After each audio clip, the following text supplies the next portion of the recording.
Welcome to RMM Help. In this session we provide an overview of PPM frequencies, series and low weeks as used in PPMs in RMM. RMM PPMs use a combination of PPM frequencies together with low weeks to ensure that our PPMs occur in the same week each planning year.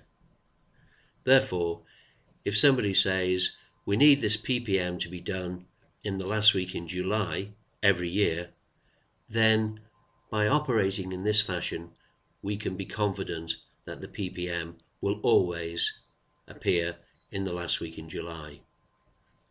We can optionally use the series facility to prevent suppression of higher frequency jobs with the same staff designation.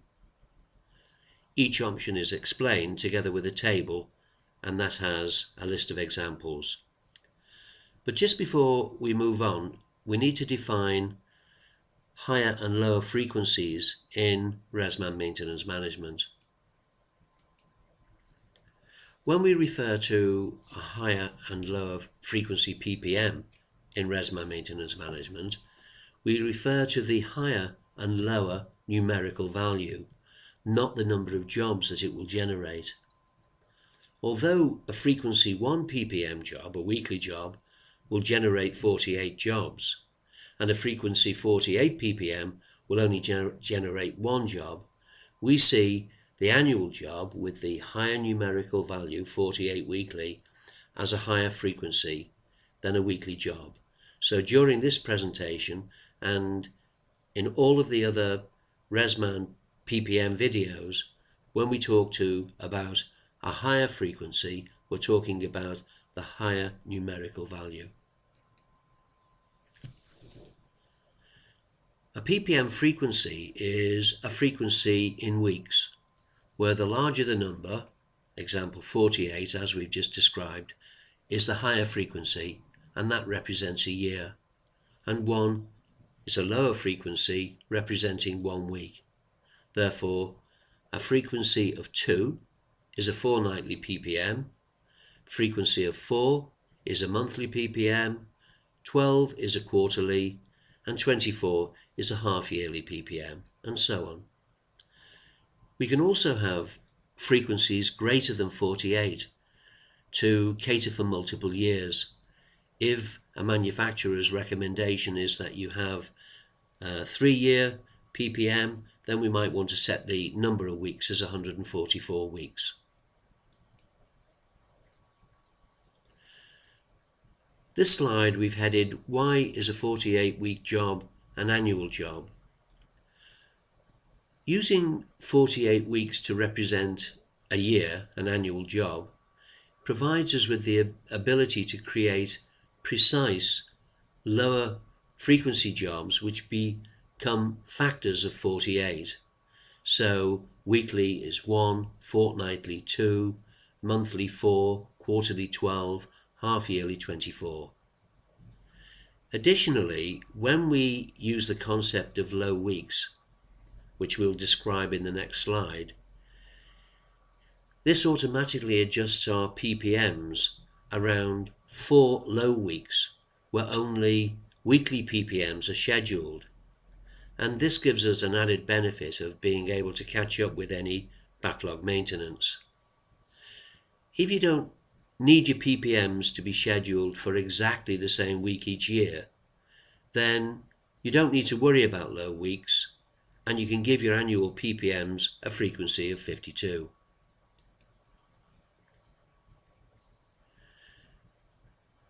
We keep 4 low weeks per year free from PPM jobs other than our weekly PPM jobs, and we refer to these weeks as low weeks, and they're weeks 13, 26, 39 and 52. If a year contains a leap week, that's week 53, that's also treated as a low week. And if you look at the help video on how to use the PPM select date form, you'll see that week 53 is always highlighted in our list of available PPM weeks. When our PPM due dates are calculated, all non-weekly frequency jobs scheduled to fall on a low week are automatically moved forward to the next week. And here's an example. If we created a 4-weekly frequency PPM, a monthly PPM, and we scheduled that to start in week 1, it would create 13 jobs as follows. We would have week 1, 5, 9, and instead of week 13, that would be scheduled for week 14. 18 and 22 as normal, but our week 26 would be in week 27, and correspondingly week 39 would be in 40, and week 52 would be in week 1 because it's pushed forward 1 week and would go into the new PPM planning year. So we can see that they've all moved forward, and as we've just mentioned, we can move into the following PPM planning year.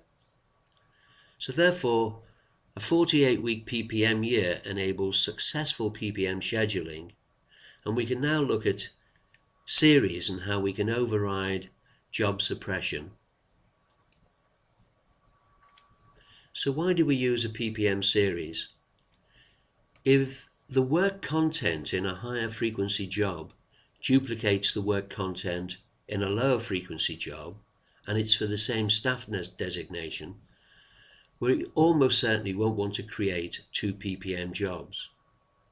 Therefore, as standard, RMM PPMs automatically suppress the lower frequency job, where the PPM job has the same staff designation. Therefore, clearly, if a higher frequency job has a different staff designation, it will automatically create 2 PPM jobs. So, in the case where we've got the same staff designation, how do we produce 2 PPM jobs? Well, we achieve this by using the PPM series field. So, higher frequency PPM jobs suppress lower frequency PPM jobs with the same staff designation. So, this means that we can simply copy the work detail from the lower PPM frequency job into the higher one, creating less jobs, resulting in a more efficient use of resources. So, as we've seen, unless we've got a different staff designation, our PPM job is going to suppress the lower frequency. However, if we do want to produce 2 PPM jobs for the same staff designation, then we simply go into the PPM series field in the highest frequency job, and we use the drop-down list and we select a number greater than 1. So to prevent suppression by higher frequency jobs with the same staff designation, we simply select a different series from the drop-down list. Now an example there might be that we want to create 2 jobs for the same trade when an annual job coincides with a half-yearly job. One that springs to mind there might well be that we have an annual insurance inspection, and it's the same staff designation that would do annual work on that PPM, and we want a separate job for the insurance inspection. So here's an example of our PPM job detail form, and as you can see, we've got a frequency of 48, and we've set our series as 2, and that's from the drop-down list. So that's the background, and in this table we've created 5 examples of a weekly, quarterly and an annual PPM job, and we're going to show how the different combinations of frequency, series and staff designation will change and have an effect on the number of jobs produced. So this table has got its first column with the example, then we've got the frequency, then we've got the series, Then we've got staff designation and overall the number of jobs produced for each of those frequencies and the total number of jobs.